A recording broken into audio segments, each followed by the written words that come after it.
This is a VHS tape.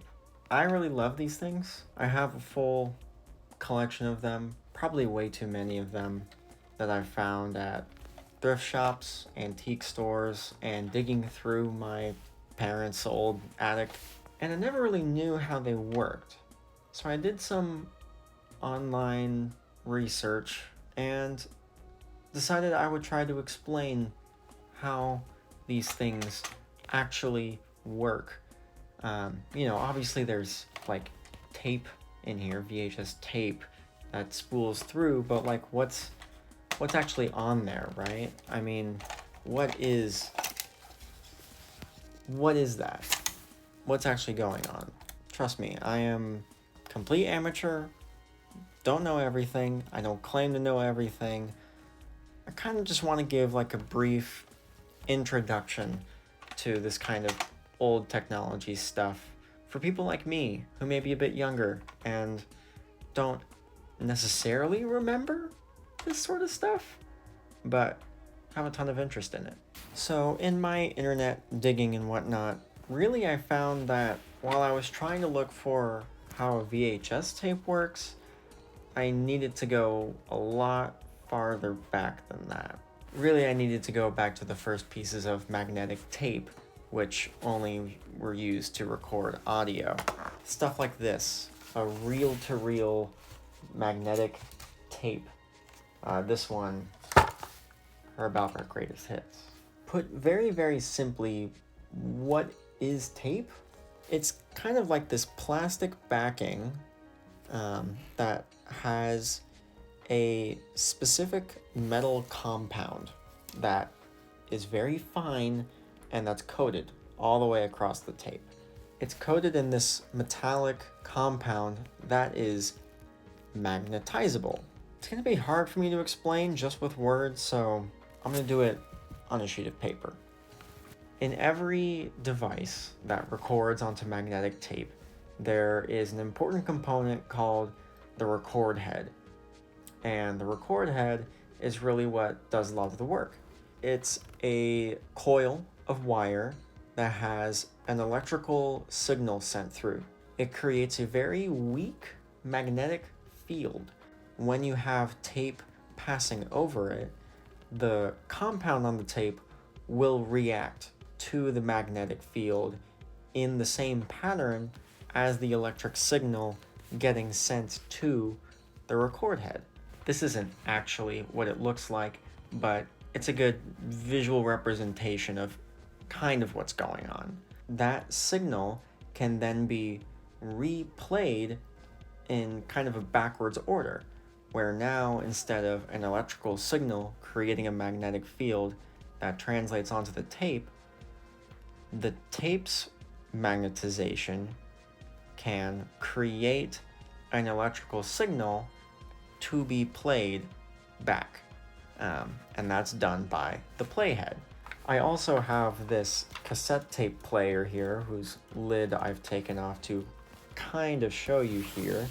If I hit play, we'll see the motor running to kind of spool the tape through.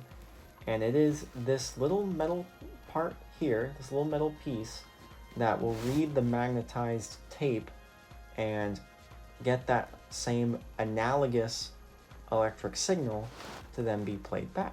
Now, that's how magnetic tape worked for a while, and for a lot of different formats. 8 tracks, cassette tapes, micro cassettes. It's basically all the same technology, just, as you can tell, shrinking down and down and down in size. When video came along, right, an electrical representation of a picture image, that needed a lot of data to be written onto magnetic tape. I'm going to show you that right now. This is a VHS player. And this is a VHS player with its lid taken off. As I said before, video needs a lot of information in order to be read. After all, now we're not just collecting audio, we're collecting light and color information, and it's a lot to have to write onto magnetic tape. But this player is able to do it. Before I explain how that works though, I want to just put a VHS tape in so we can kind of see what happens.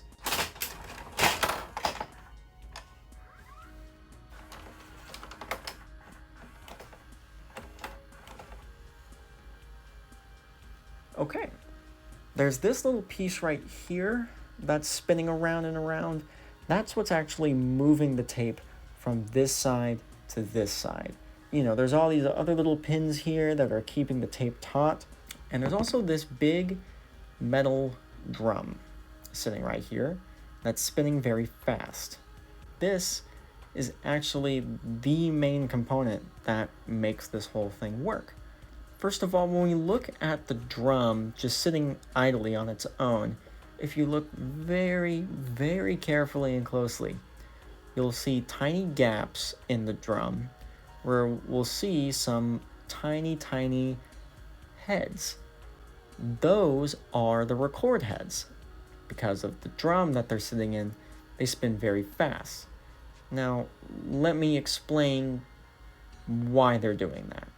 When we look at linear recording onto magnetic tape, we can record just like I explained earlier in a straight line on the magnetic tape, and that works really well for audio recording. But when we do that, there's a lot of space that's not taken up on the tape, really. I mean, you can see kind of above and below, there's just a lot of space. Now, I know this visual representation isn't exactly accurate, but you get the idea. You can only hold so much data on this strip of magnetic tape. Now, with the helical scan of the metal drum, the record heads are actually spinning around and around and around at that angle, and they're able to record at that angle. So you'll see stripes on the magnetic tape of data like this, basically. They'll just keep spinning around and around and around until you have a lot of data on the magnetic tape. You can just see, comparing the two, how much more data there is able to fit on helical scan tape versus just normal linear recording tape. And I can prove this, actually, but I can take a regular old fridge magnet and hold it up to the tape before it gets played back, and we can actually see the signal get worse. See, now I'm ruining some of the metal compound that's on there, and it's not able to scan correctly. Pretty cool. That's pretty much what's going on inside of a VHS and a VHS player. As I was going through my parents' stuff, like I mentioned earlier, you know, I found old camcorders like this. And I know that these recorded onto tapes, right? These little guys, these high 8 tapes. I had another camcorder laying around, and so I open it up. It looks a little complicated in there, but you'll notice something pretty familiar.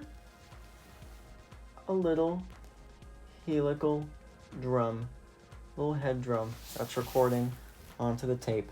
I just wanted to share my little exploration into this format. I'll leave some links below in case you're interested in a far more in-depth and probably more accurate explanation of this stuff. So yeah, catch you in the next one.